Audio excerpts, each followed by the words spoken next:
In this video, we'll explore the discovery many 9-to-5 employees made at the start of the decade with the explosion of remote work. Accordingly, many of us, including myself, realized that we didn't have to physically go into an office to produce value for our employer. Most of my audience knows this at some level because of the ubiquity of working online now. However, it's easy to forget that office work has been a staple of American life for longer than most of us have been alive. Therefore, remote work is relatively new in context, especially for positions outside of IT. Moreover, prior generations of the American workforce couldn't work remotely, mainly because the available technologies could not support an online labor force during these periods. In time, however, the development of meeting-based software like Zoom, Google Meets, or Microsoft Teams could suddenly sync team members across a global network for daily stand-up at the drop of a link. Once the technical infrastructure for working online was laid out, the next thing that incentivized the boom of the online workforce was the COOF. As an employee, you were suddenly barred from entering the office, and working remote became normalized across several different positions.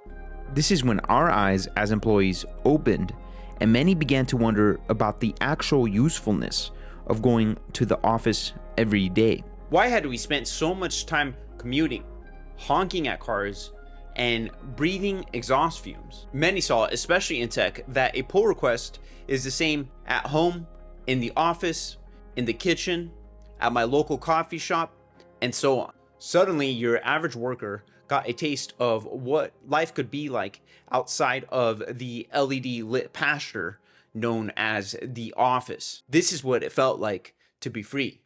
I'm sure many thought of, if not consciously, but subconsciously. However, as fear of the COOF diminished, employers began demanding that employees return to the office. This was an awkward experience for employees because many had realized that productivity, although not for all roles, was not dependent on their physical location.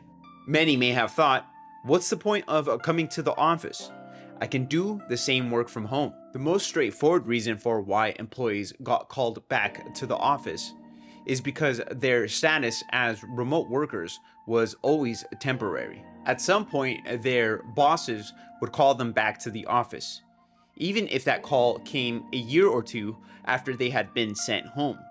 However, even under this dynamic, I'd argue that control underlies the incentive to get employees back into the office. Owners want predictable outcomes with the money that they invest in their business. Therefore, it's inherent that more control, perceived or actual, will grant them at least, they believe, the desired reassurance that they'll get a favorable return on the money they spent to hire, train, and pay their employees. Does bringing us back to the office guarantee that return? I'd argue that that answer depends on your role in the company and your skill set. But if you're meeting your performance goals, it's not evident that office work generates more money than someone doing the same thing working from home. This reasoning is hard to break, and implementing a return to office mandate or strategy is messy enough that some employers opt for the Big Brother strategy instead.